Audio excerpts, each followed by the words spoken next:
It's Humpday. That's right. And you know what that means? We're talking Shogun today, episode 4, the Eightfold Fence. Don't go anywhere. You don't want to miss this. Previously on the Nerdy Ronin Network.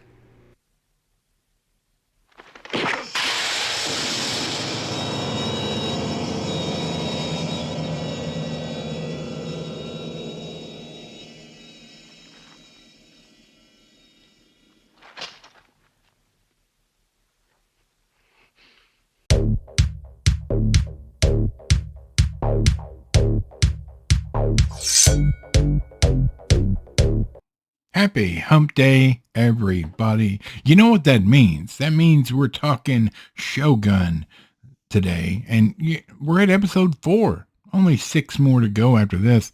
So we're going to get into it in a second. Like and subscribe if you haven't already. New subscribers, hey. Old subscribers, hello. We love and appreciate each and every one of you. So if you haven't heard it before, in the description down below, all our links. You check them out. There's a bunch of them. They're all there. Go through. Enjoy. All right, let's get into this, shall we? Let's get this day started.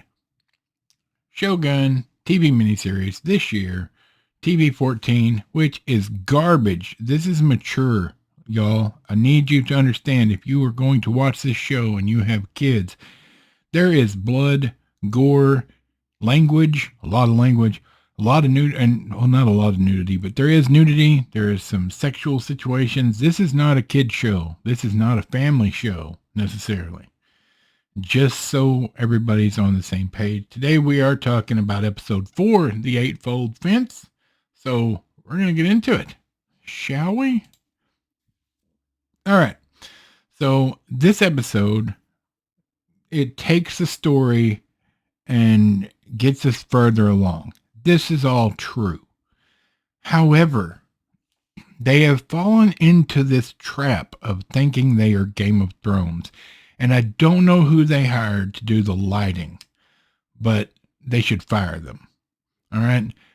This episode, as decent as this episode was and how it carried the story along, a majority of this episode is at night and is so dark, you can't see any details.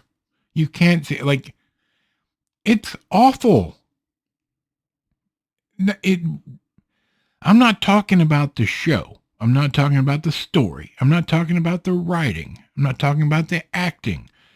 I mean, physically, over half the episode is so dark, you can't see what's going on.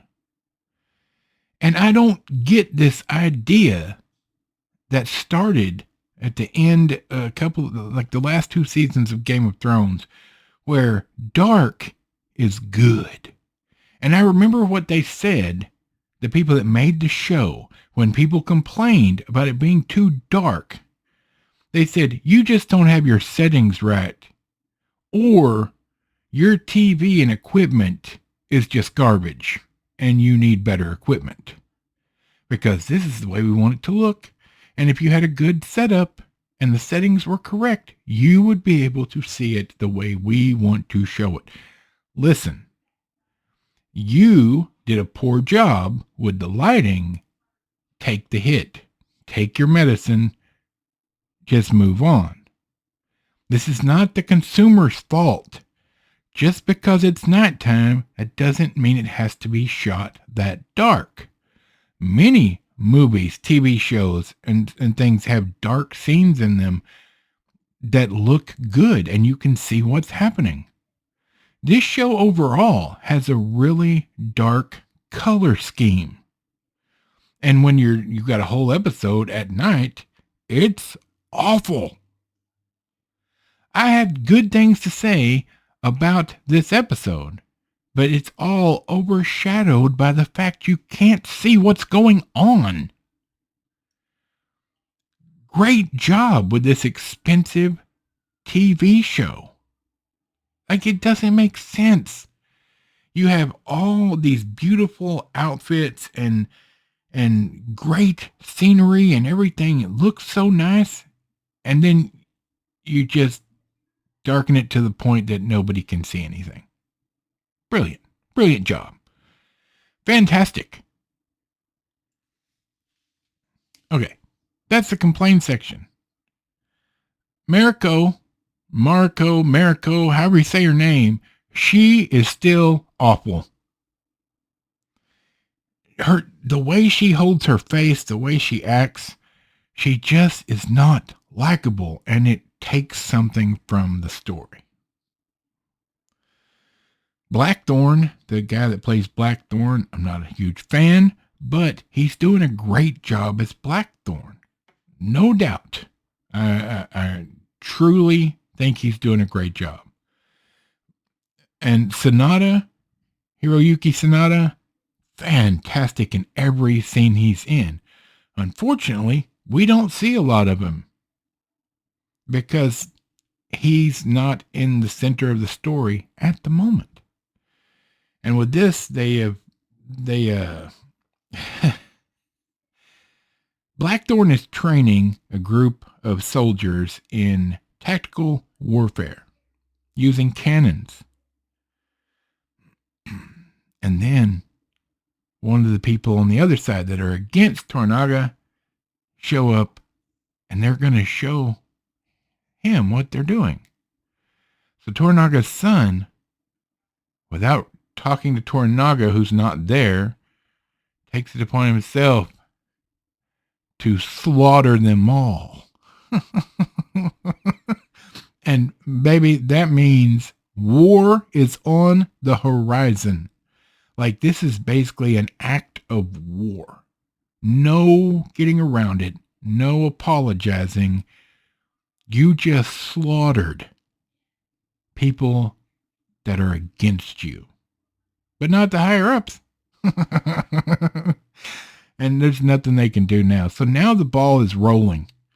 Now the true story is going to begin. I still feel like there are some things they've left out, that, explanations and understanding of the characters and the world that would have helped add to the story like they did in the original miniseries and in the book. But I'm here to see where it goes. I told you I would give it 5 episodes, and that's what I'm going to do. At this point, I'm about 65% in. If the next episode is good and they really get the ball rolling on the main story, then I'll stick it out. And I'll probably stick it out anyway. If it turns bad, I'm just going to make fun of it. I'm not going to lie. Because I enjoyed the original and I enjoyed the book. I enjoy the story they're trying to tell. And as long as they don't fall into the trap of changing so much to the original premise, then I'll stay for the whole thing. And I'll continue to review it. My biggest complaint in this show so far has been Mariko and just the colors.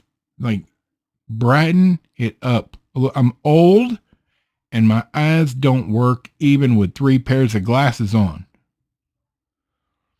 But I also talked to Bushido Blues, and he agreed this episode was extremely dark and hard to read, hard to see, read everything going on. And it just took something from this episode. As good as this episode was set up to be, as it got the ball rolling and started the whole main storyline, for a huge amount of it to be in the dark was just a bad call. That's my opinion. I'm sticking to it. You guys, thanks for always being here. We appreciate you all. Me and Squeaky were talking about it this morning, and we really enjoy that you guys come to hear what we have to say. And if you have something to talk about this series, leave it in the comments. I reply to every comment. I mean, as long as it's not a troll, if it's an honest comment, I will reply every single time. Happy to have a dialogue with you. So there you go. All right, I got to go. I got stuff to do, errands to run, people to see.